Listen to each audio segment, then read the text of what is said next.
Bismillahirrahmanirrahim. Today's lesson is very important. It is about composition. As we know that paper one is the composition paper, the writing paper, and in the writing paper section 1 is directed writing.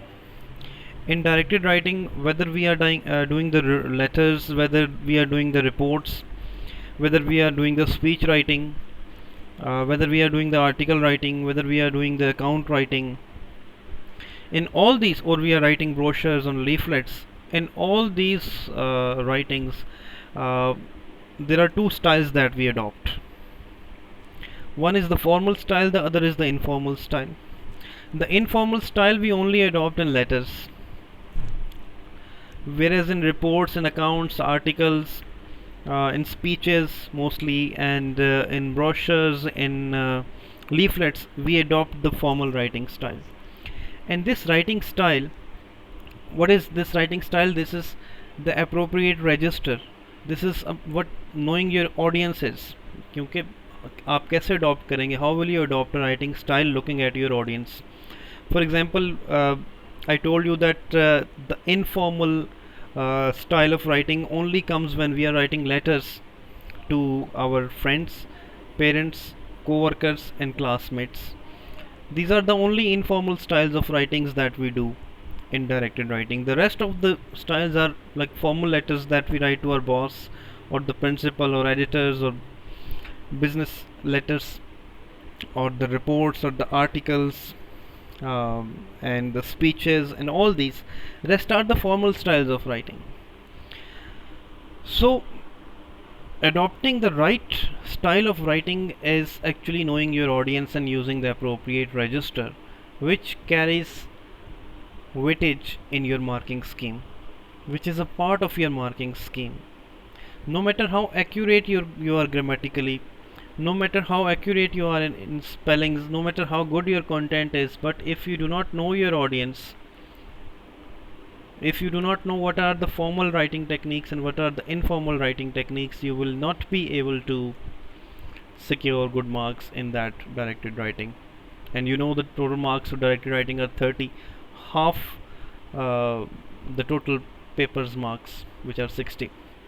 So today we are going to learn about what is formal writing and what is informal writing, what is the difference between formal writing and informal writing. So listen very carefully to today's lecture. Number 1, in formal writing we use contractions. What are contractions? Didn't, couldn't, haven't, shouldn't, wouldn't, like this. These are the contractions. These are used in informal writings. In formal writings we do not use contractions. Instead of writing didn't, you will write did not. Instead of writing couldn't, you will write could not. Instead of writing haven't, you will write have not. I think I have missed E in haven't here, so you will correct that. Number 2, in case of informal writing we use idioms. Idioms we have learned. In informal writings we do not use idioms. Okay. Number 3, in formal writings we use phrasal verbs.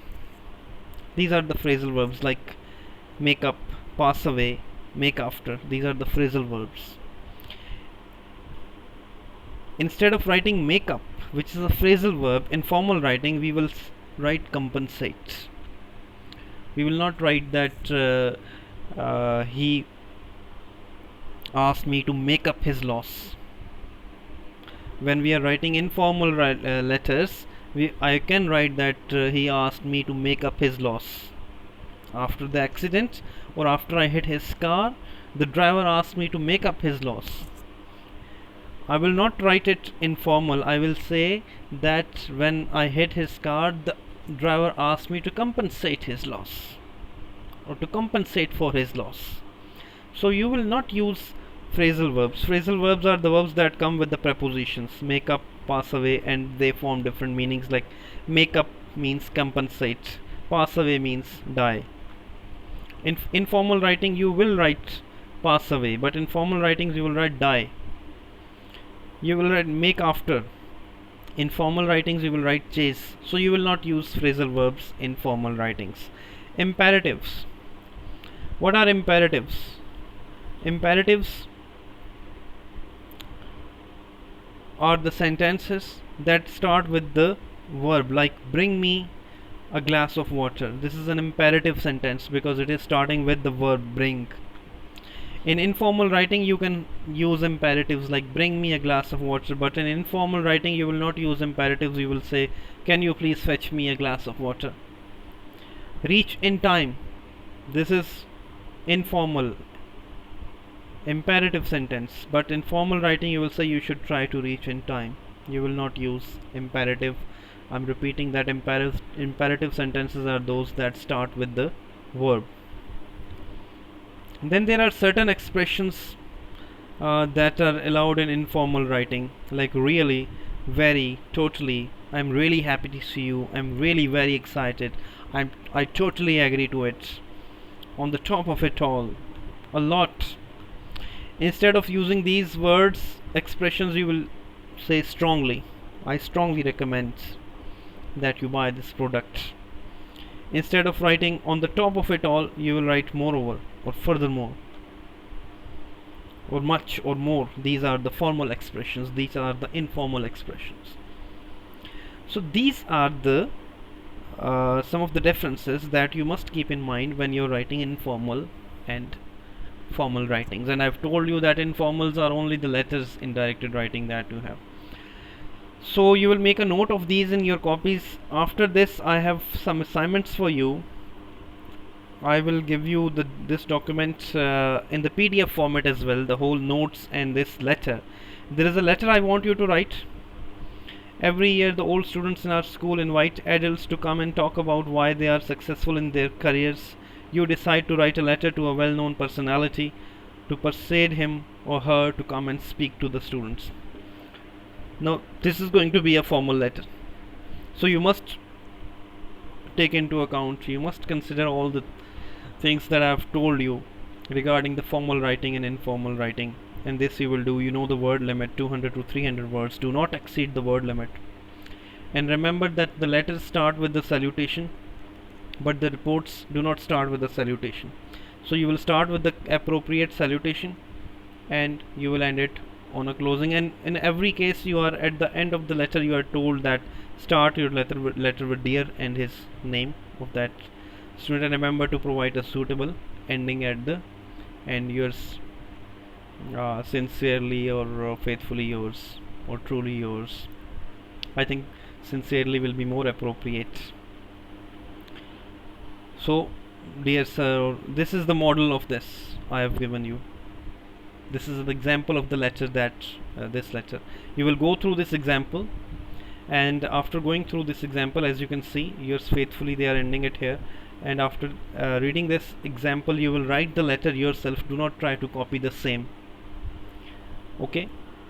And after this letter, this is the task, the next task for report writing. This is another formal piece of writing. So I want you to practice formal writing after knowing all the techniques that I have told you in formal writing.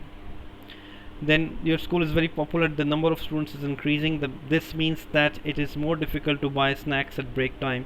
Your principal wants to make a break time easier for everyone. She asks you to write a report for her about how to do this.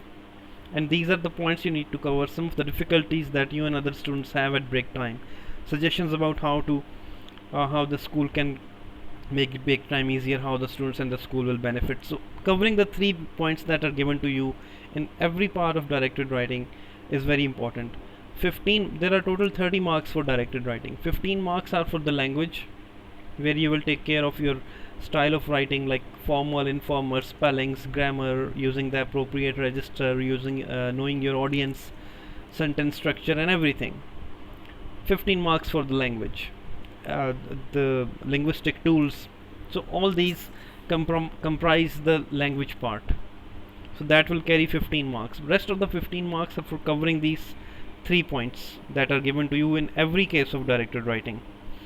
Like in the letter as well, you can see you are given 3 points. So in every case of directed writing, you are given these 3 points that you need to cover, and these carries 15 marks. If you miss one, you will lose 5. So covering these 3 points doesn't mean that you just slightly discuss these points and you just move away to the next one. No, you have to discuss it. You have to satisfy the examiner that you have fully and satisfactorily discussed the uh, point that you were required to discuss.